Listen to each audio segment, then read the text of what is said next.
Welcome to the show. First time?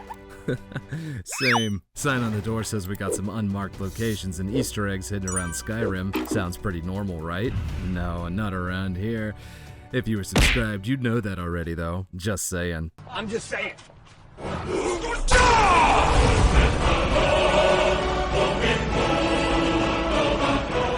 Markarth is a wild-ass place with lots of strange things to see. If the very walls of the city itself weren't enough to tell you that this place was gonna be strange, then my advice would be to clear the gunk out of your eyes.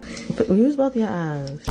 There are plenty of places in the Reach to find that are unmarked or stories being silently told. As idyllic and almost fairy tale as this area seems like it can be, much like fairy tales in real life, it can have dark undertones, or overtones, depending on how subtle you find screaming bears.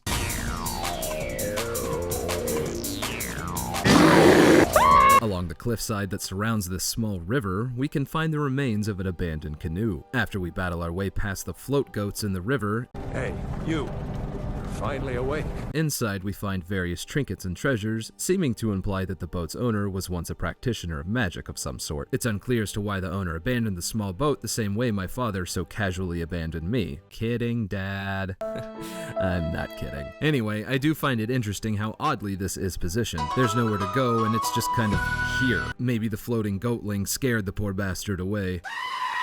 Whatever it was serious enough that the owner believed that it was pertinent to leave the boat and attempt to swim to safety. Maybe he hopped in another boat, deciding that his valuables weren't so important and left them behind. At the end of the day, though, I'll gladly take the gems and jewels left forgotten in his slowly decaying boat. His loss is our gain. Northwest from the shrine to Periite, we come across a lone pool of water, perfectly secluded on all sides by nature.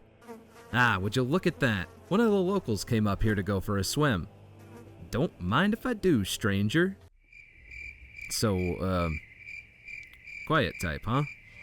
Oh fuck, she's dead. Jokes aside, this is another example of the idyllic settings featuring grim stories being told. In a journal next to the dead woman's clothing, we find that she's a local who often comes here to go for swims. Her father warns her that the area is dangerous, but she fails to listen and gets killed for her act of youthful rebellion. It just ain't fair, is it? It's not really clear exactly what happened here, though with the presence of water, I expect it had something to do with the mud crab that likely lives here. Dude, how the fuck did people ever survive here before civilization? Nature here wants your cock and balls mounted over a fireplace. Probably best to stay well within the stone walls of Markarth, nice and safe and secluded and safe. Bears are truly the fucking bane of everyone's existence in Skyrim.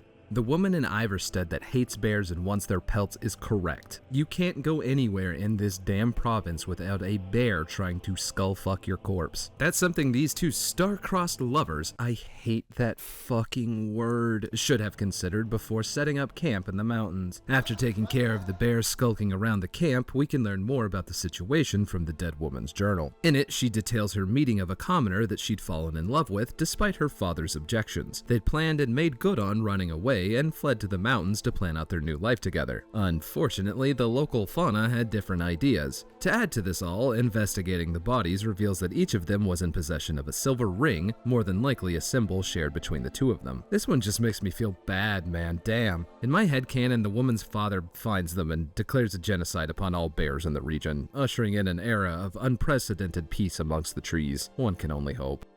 For those of you that would make pilgrimage to the pagan shrine to Periite, be careful on the road up the mountain. Watch the paths you take, lest you find yourself on the path to the dreaded Wisp Mother. Yeah, I don't know where that came from.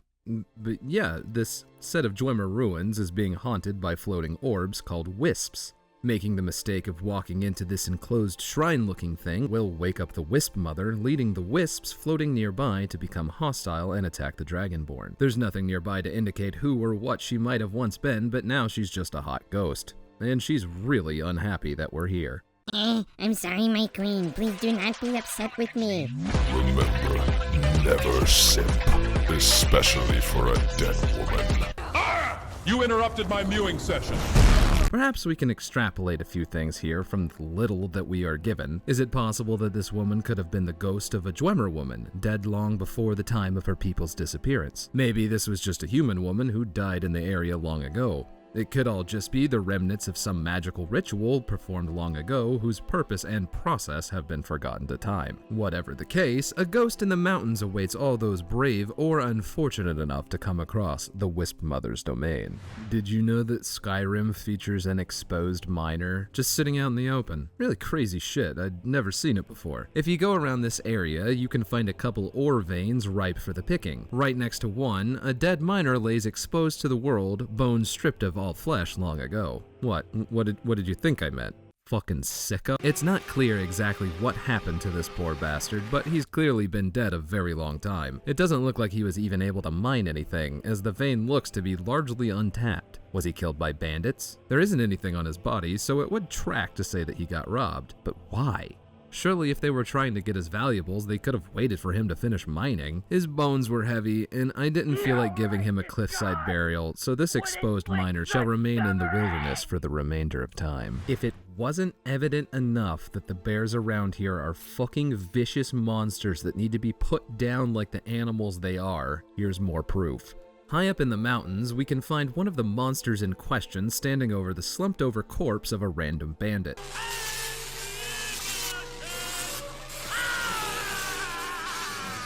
He's clutching onto an oddly placed chest, and he's been ripped to shreds with blood splattered everywhere nearby. Not sure why the chest was here, but it was apparently important enough to the dead bandit that he held onto it for dear life. Sucks that dear life was for nothing because the bear killed him, and I killed the bear. So that makes this mine. Get out of the fucking way! Oh, bitch, get out the way! And excuse me works just as well, you know. There's more than a few religious sites scattered about the Reach, which makes sense seeing as it feels like the oldest section of Skyrim. Just like old cities in real life, the longer they're there, the more religious iconography pop up. For instance, on the way up to the Shrine of Periite, there's this pillar that is also in reverence to Periite, whoever the hell that is. Who knows if this was the original site of worship or a later addition to add to the shrine's shrininess. Fuck. Regardless, it's old and seemingly abandoned. Don't look at its face. In a similar vein, we can find a shrine to Dibella off of this road stretching through the Reach. Hey look, there's even a poacher here who will sell you meat and stuff. This is pretty cool. Oh neat, other stuff. Well, someone didn't take too kindly to me doing that, and to think it was free gold just sitting there. Not like it was his anyway. Crazy times we live in when the random hunters you find in the woods are willing to gut you for transgressing on their religion. You like that? They try to cram their gods and their swords down your throat, and their There are a few places in Skyrim with sacred trees, so it's not surprising that we can find this withered tree in these mountain ruins. Who constructed the site or for what purpose is not clear, as all we get is this abandoned site. I don't know whose idea it was to venerate such a tiny tree, but I think they may have had an inferiority complex. My lord, for I was just saying a short... Regardless, the view here is gorgeous, and it's a very cool thought to imagine the once flourishing ancient people worshipping at this location. Whatever it might have been for, they had a fantastic view while they were doing it. Let's just hope it wasn't ritual baby sacrifice. Perhaps a break in the mountain will clear our minds. Nice and peaceful, nothing to come over and eat our faces off. That's probably what the unfortunate bandit over here thought, seeing as she was holding a couple books when she was mauled to death. It specifically labels her as a bandit, so is it safe to assume that if she were still breathing, that she would put away the books and attempt to stick a dagger between our ribs? Maybe she wasn't a huge fan of the bandit lifestyle and just wanted to read. Maybe she was a normal-ass person that wanted to read a book. Regardless, her unfortunate fate mirrors that of several others throughout the Reach, and by that I mean I tossed her down a cliff. In true Nordic funeral fashion, it's what they would have wanted. Nowhere in Skyrim is safe from violence. Not even the most remote areas in the mountain ranges are safe from random outbreaks of violence between Stormcloaks and Imperials. It's here that we find the specimen of the hour. At first glance, the creature appears to be a Stormcloak soldier, but don't be fooled. This is merely camouflage. Approaching the creature reveals its true nature. We've got a scavenger on our hands, and a right violent one too. Better do the local ecosystem a favor and get rid of this nuisance. Now that that's taken care of, I think it's time we got the fuck out of here. I don't know who that was or why that happened, but I don't want to be here anymore. We need to leave. So that was the Reach. Wasn't it weird? I think the fairy tale feeling of the place is an accurate one, and I constantly felt like I was tripping through different bizarre scenarios that felt like I was entering different worlds. Regardless, this one was a fun one, and I had a good time carving up the local bear population at every corner. That was a lie, I did not enjoy doing that. But I did enjoy the Easter egg hunt. I hope you did too. Remember to leave a like and a comment telling me your favorite topic or area I missed. Subscribe if you want to see more, cause there's more good stuff on the horizon, so you'll definitely want to stick around for that. Thanks for watching, and I'll see you next time. Bye!